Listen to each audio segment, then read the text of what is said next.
Alright, the Reds, it's talking Reds. Before we start, I think you should subscribe to the Anfield app because it's proper nice and a proper bargain as well.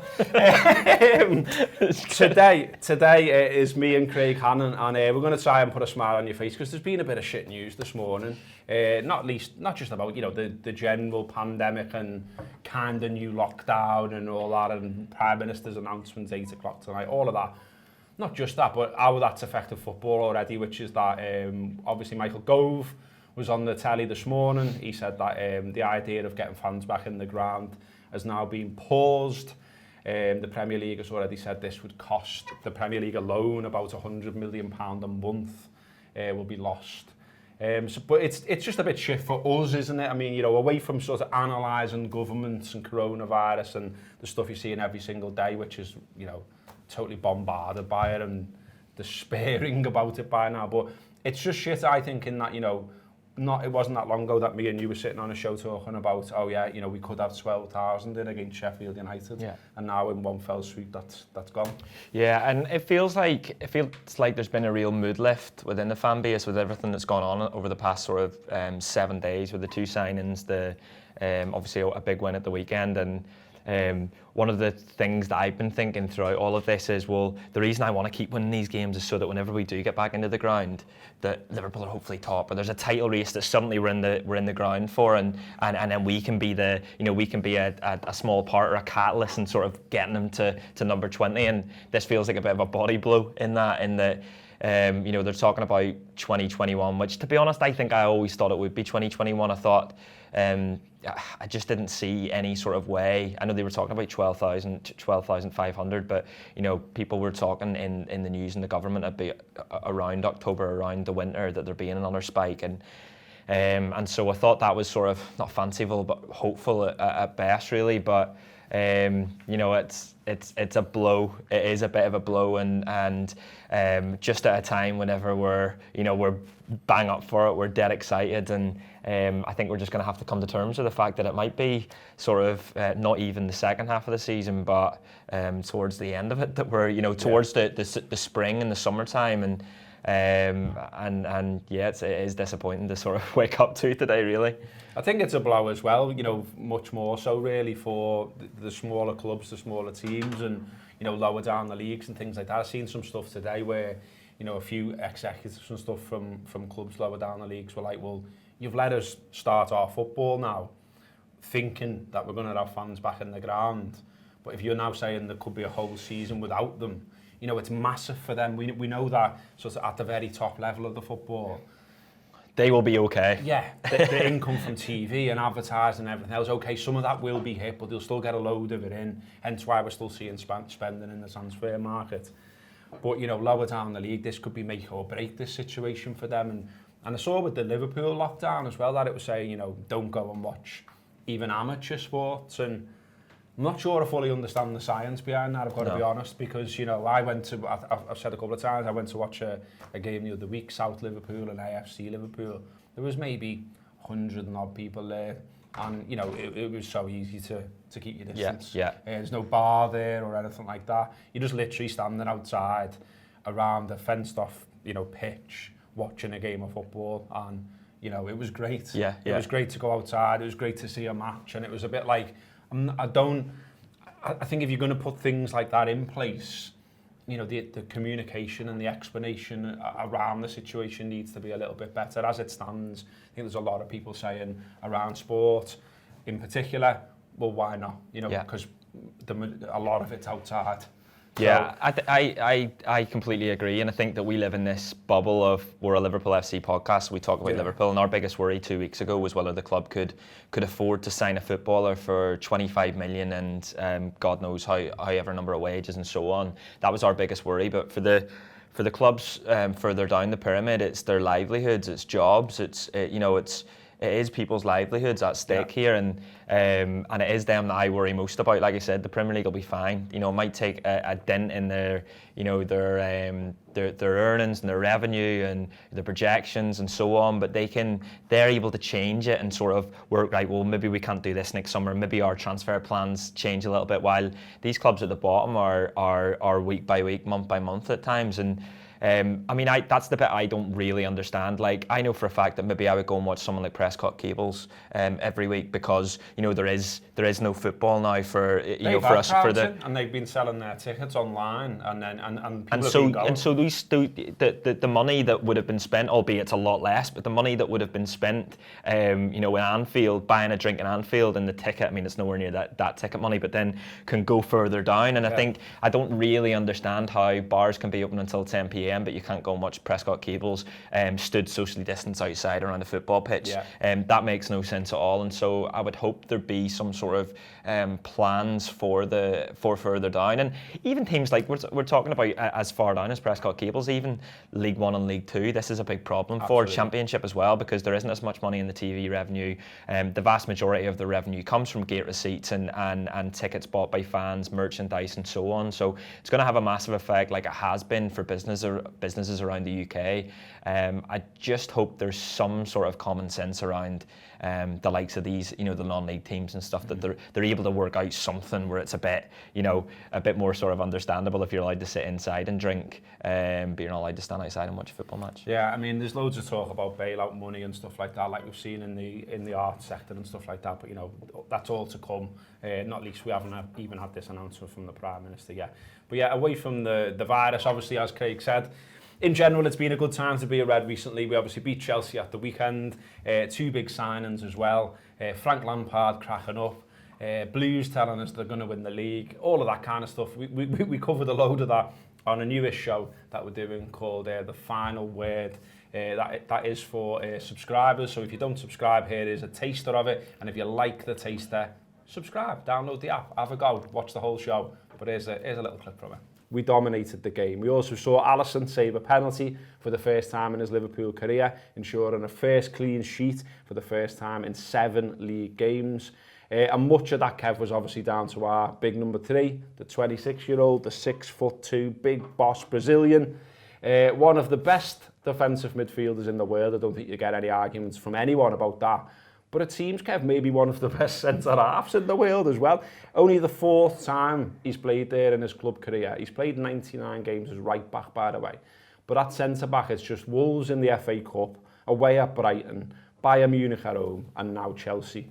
And in 3 of those games, we've had clean sheets. And we've only lost 1 of those games, and that was Wolves in the FA Cup, obviously with a much weakened side. Yesterday, no Liverpool player matched his tally of 4 tackles, 4 interceptions, and regaining possession on 12 occasions. He also completed the most passes on the pitch, 86, with an accuracy of 97%. You should be able to see a graphic on that one. Klopp rightly praised him afterwards, said he helped us a lot with the ball, defending as well, a proper performance. He enjoyed it a lot, and he did outstandingly well. I mean, I know this is harsh, mate, but I immediately turned to people I was with at the time and was like, can you imagine Lovren putting in that performance? Well, when I read your thing before, I thought, ooh, our last, but thank fuck it wasn't Lovren. I got exactly what you meant. Do you know what the thing I thought was his performance yesterday? Like, obviously, all the stats you just said out, unbelievable. But he looked it as well. He looked every inch a world-class centre-half. Obviously, he come up against Werner 2 or 3 times, I think, and each time he did the Van Dijk thing of just sort of moving him off the ball and just taking the ball away. And I think it was, listen, they didn't have much of an attacking threat, but when he did, Van Dijk didn't have to worry about who his partner was. And even with Joe Gomez, who I really like, I think he's a fantastic footballer, because he's still learning, Van Dijk sort of still got the arm around the shoulder, where it didn't feel like he needed to do that yesterday. Now, listen, if they'd have offered a bit more of a threat, maybe, we'll stop leaning on the table in case it keeps squeaking. if they'd offered a bit more of a threat going forward, I think you would have seen Van Dijk be more and more comfortable with maybe having to step out into positions, knowing that Fabinho's got the in-game management to step in and cover him or whatever, because Fabinho plays in the middle of the midfield. He's basically the fulcrum for everything we do, but he just seems to move that position back 20 yards and played it there instead of playing it in the middle. And to be able to do that in what is a top-class game against Chelsea, listen, we battered them yesterday, but they're still a good football team with a boss attacking lineup, and to do it as comfortably as he has, I think it probably puts a lot of doubts for people who are thinking we need another centre-half to bed, because if he's our 4th choice, mate, all the best to everyone else.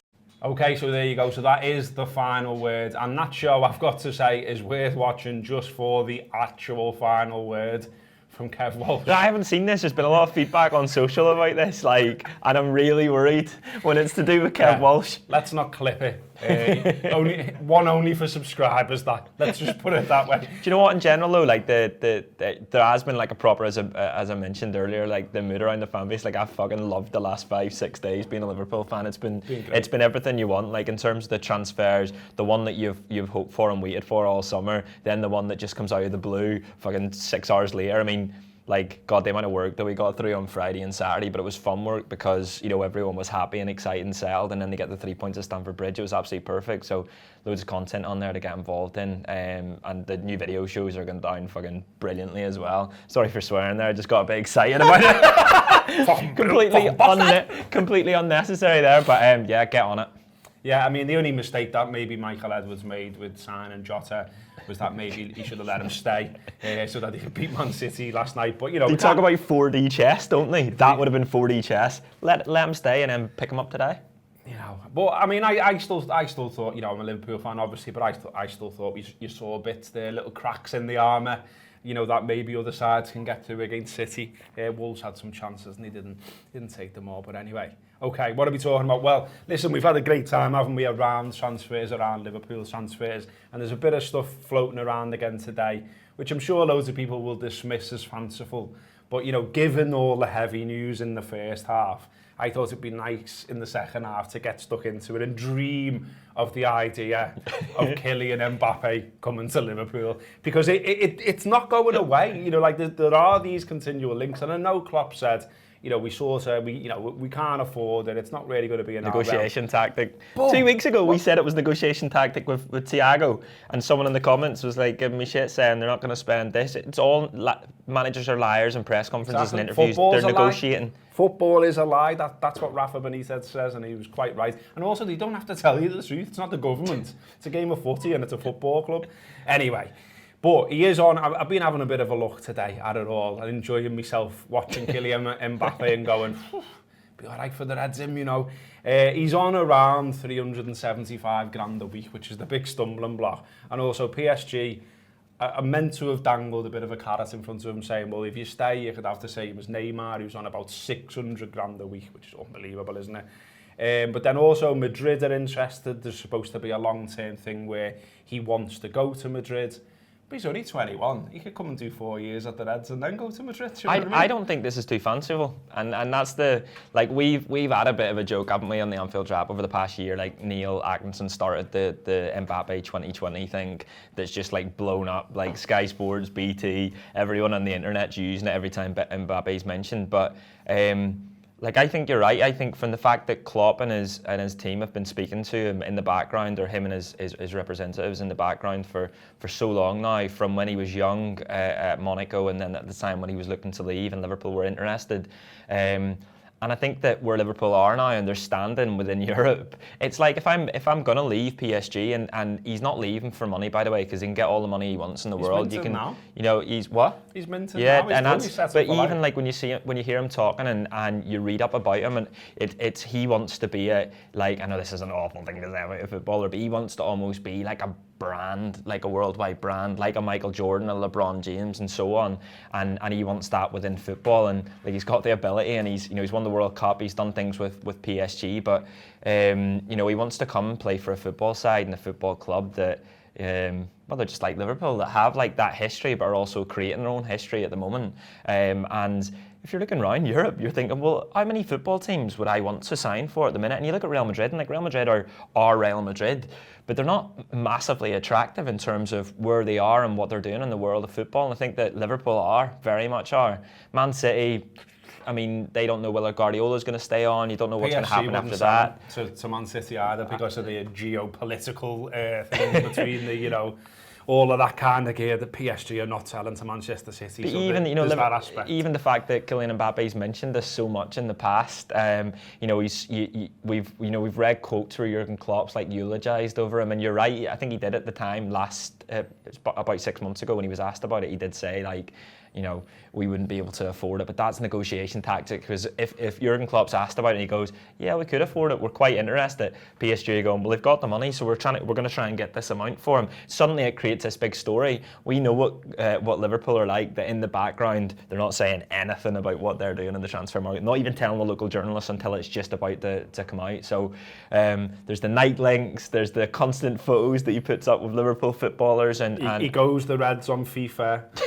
That's a big one. He's literally said he likes Trent. He said he likes the manager. He called the Reds a machine when we were, winning all the football matches and going unbeaten. You're watching all of the big games, and he's watching them from afar, and he's seeing, whenever the fans were in Anfield, he's seeing what that would have been like, and thinking, like, that looks like a lot of fun. The brand thing works, by the way. I mean, my 12-year-old son loves Kylian Mbappe, and I think, he'd just be over the moon if he came to Liverpool.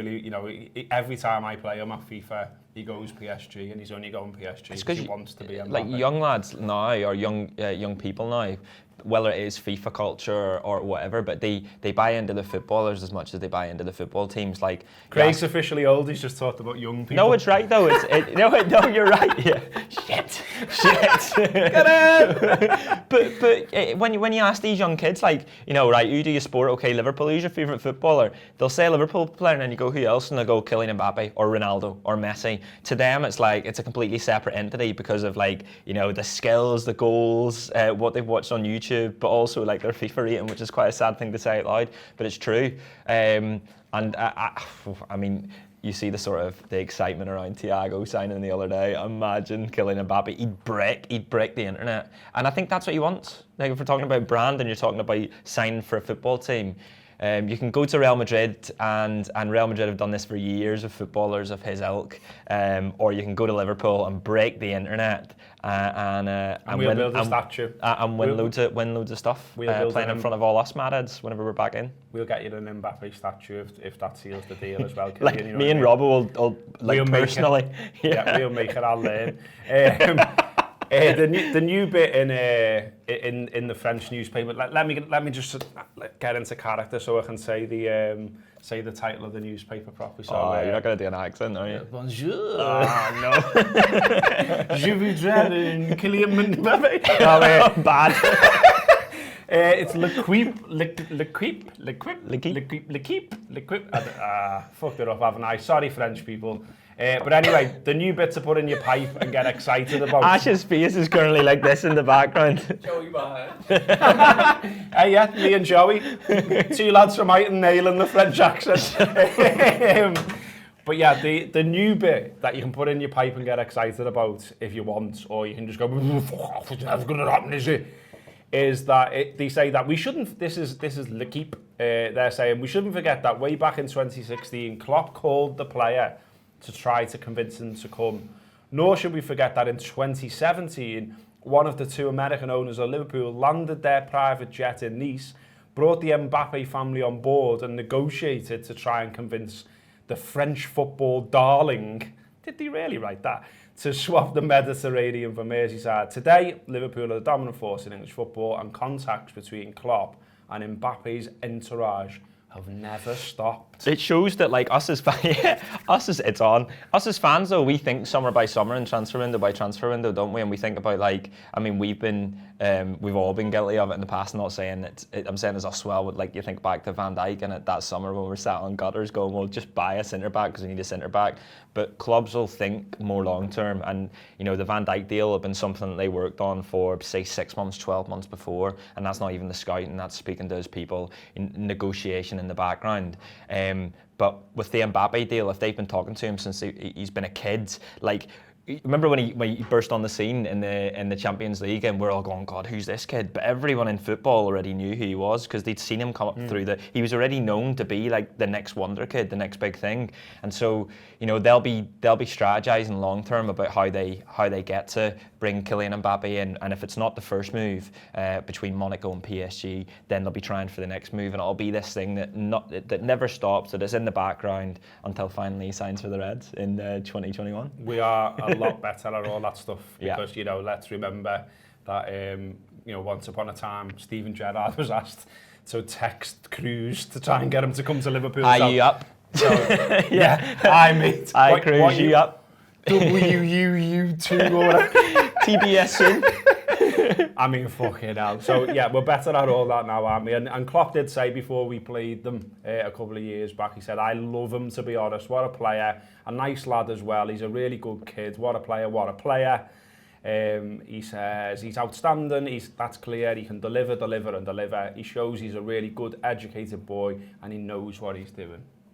He's loving him. Speaks great English as well. Have you heard him in any of the interviews? Speaks really good English, which I always think is interesting. Like, at what stage did he learn?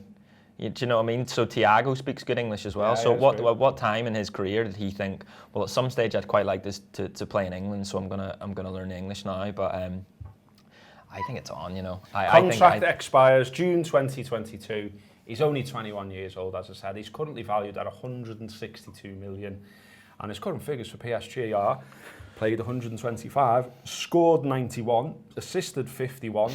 We've got Lincoln on Thursday. We've run out of time, really. I was going to talk about the fact that we need to get revenge when they beat us in 1960. But you know... You've been holding on to that. You were, what, 10? But, you know, cheeky bastard. And I was maybe going to talk about this team, because this was the team 10 years ago that Roy Hodgson put out in the League Cup. Fucking hell. Formidable opposition, Northampton, who knocked us out. How much better it is these days. Whoever we play against Lincoln, it'll be better than that side. We'll definitely have a better manager in the dugout than fucking shredded Wheathead. Whatever you're doing today, enjoy yourself up the Reds. That's been Talking Reds. See you in a bit tonight.